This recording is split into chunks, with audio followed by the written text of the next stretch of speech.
بسم اللہ الرحمن الرحیم۔ پاک پروردگار کے بابرکت نام سے شروع کرتا ہوں جو دلوں کے راز خوب جانتا ہے۔ جنگ احد۔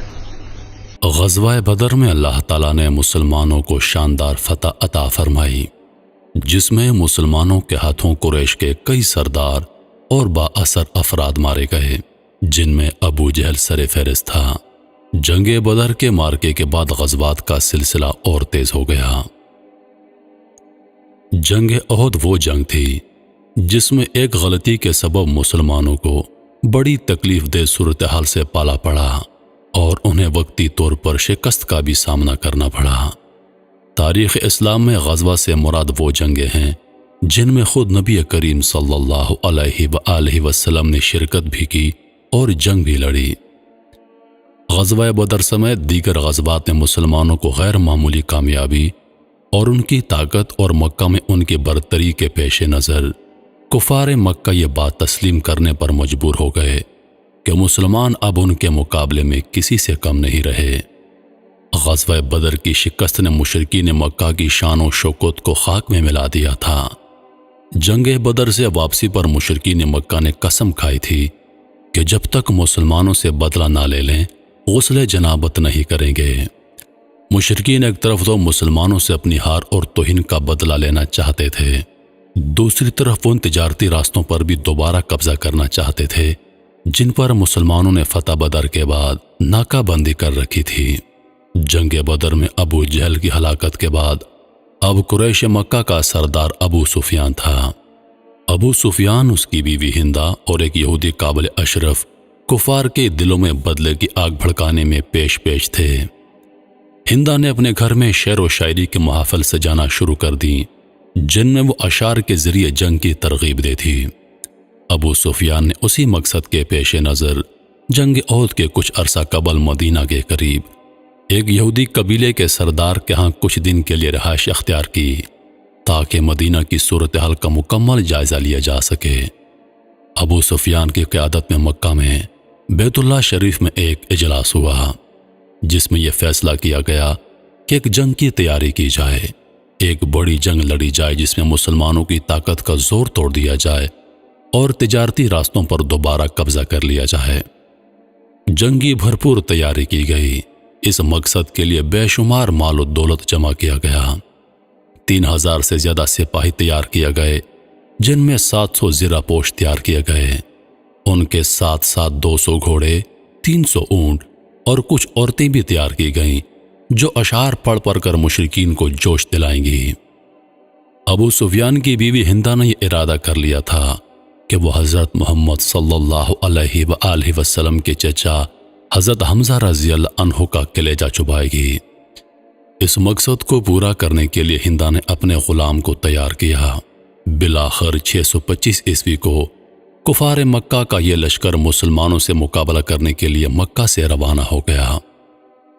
دوسری طرف مسلمان بھی جانتے تھے کہ مشرکین اپنے 70 سرداروں کے خون کا بدلہ ضرور لیں گے، لہٰذا انہوں نے بھی ہر پل اپنی یہ کوشش جاری رکھی کہ وہ مشرکین کی سرگرمیوں سے باخبر رہ سکیں۔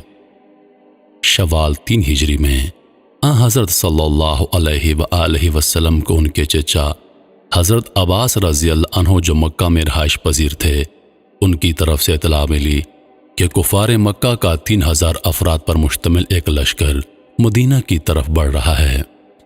یہ سن کر آپ نے انصار اور مہاجرین سے مشورہ کیا، جس پر اکثر تجربہ کار اصحاب نے مشورہ دیا کہ شہر کے اندر رہ کر ہی مقابلہ کرنا چاہیے۔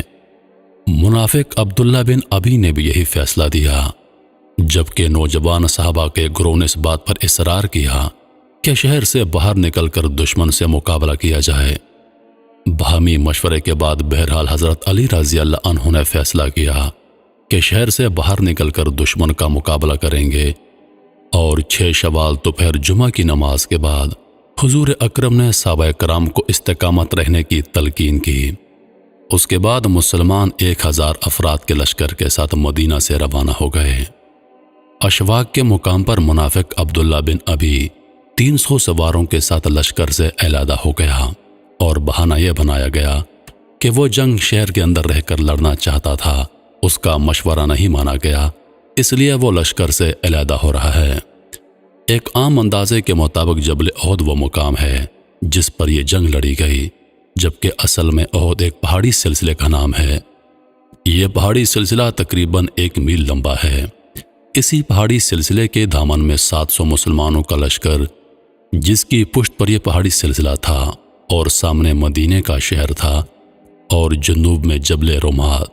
نبی کریم نے اسلامی لشکر کو اسی جگہ ڈیرا ڈلوایا جہاں یہ تینوں اطراف سے محفوظ تھے، اور سامنے ایک چھوٹا سا میدان تھا جہاں ان کا سامنا کفار سے ہونا تھا۔ ہفتہ شوال 3 ہجری 23 مارچ 625 عیسوی کو دونوں فوجیں احد کے دامن میں آمنے سامنے آ گئیں۔ نبی کریم نے اسلامی لشکر کو 3 حصوں میں تقسیم کیا۔ مہاجرین کے دستے کا علم سیدنا موسیٰ بن عمیر رضی اللہ عنہ کو عطا کیا۔ قبیلہ اوس کے دستے کا علم حسید بن عزیر رضی اللہ عنہ کو عطا کیا، اور قبیلہ خزرج کے دستے کا علم خبیر بن منظر رضی اللہ عنہ کو عطا کیا۔ حضور اکرم صلی اللہ علیہ وآلہ وسلم نے جنگی نقطہ نظر سے 50 تیر اندازوں پر مشتمل ایک دستہ عبداللہ بن جبیل رضی اللہ عنہ کی سربراہی میں ایک چھوٹی سی پہاڑی جبل رومات پر مقرر کیا۔ جبل رومات پر متعین دستے کو نبی کریم صلی اللہ علیہ وآلہ وسلم نے ہدایت دیتے ہوئے فرمایا، اگر تم دیکھو ہمیں پرندے اچک رہے ہیں تو بھی اپنی جگہ مت چھوڑنا جب تک کہ میں بلاوا نہ بھیجوں، اور اگر تم یہ دیکھو کہ ہم نے دشمن کو شکست دے دی ہے اور انہیں کچل دیا ہے تو بھی اپنی جگہ مت چھوڑنا جب تک کہ میں بلاوا نہ بھیجوں۔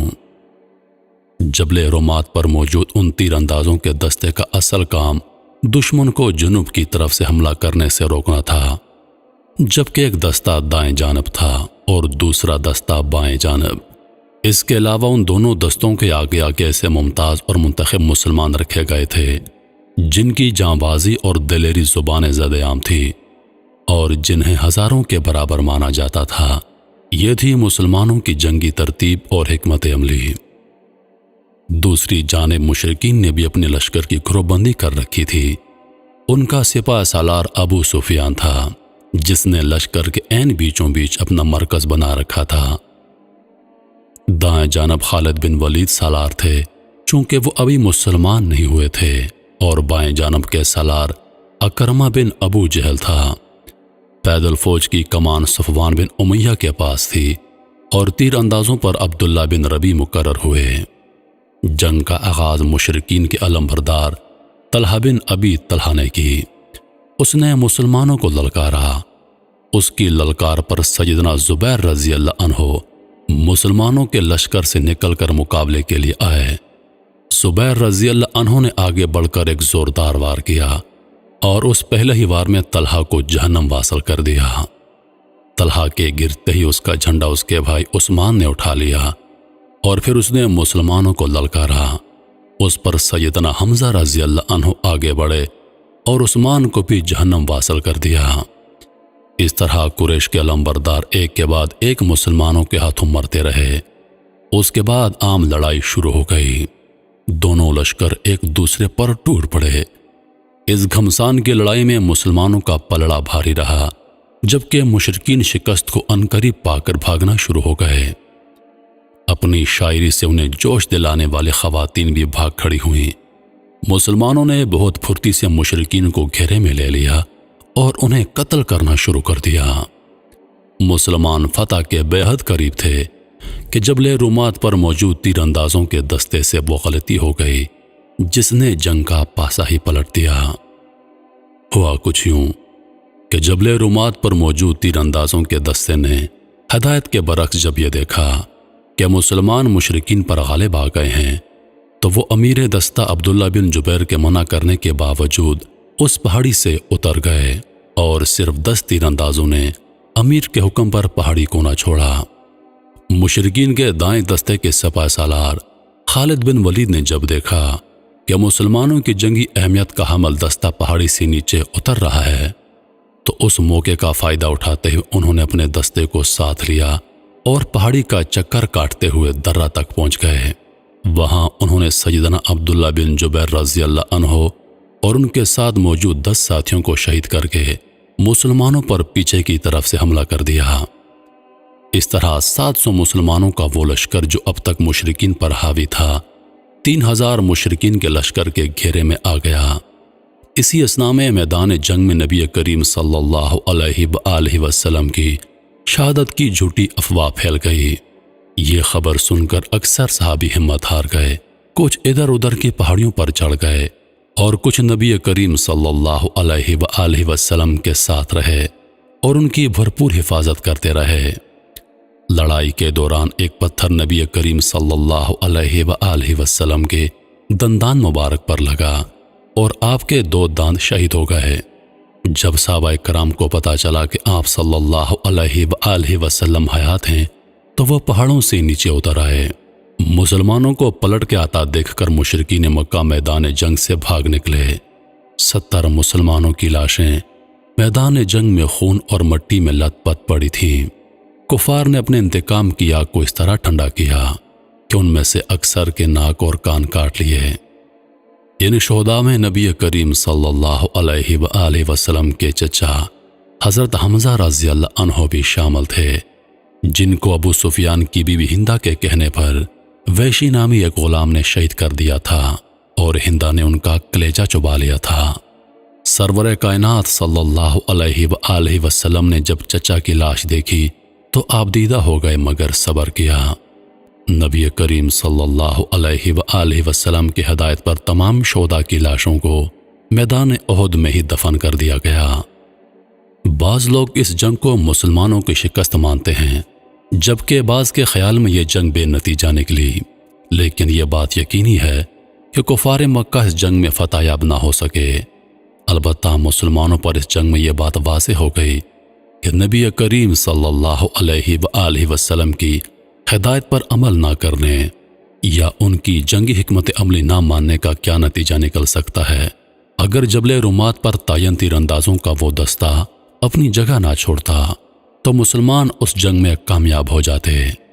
اس جنگ میں 70 کے قریب مسلمان شہید ہو گئے، جبکہ 27 مشرکین ہلاک ہو گئے تھے۔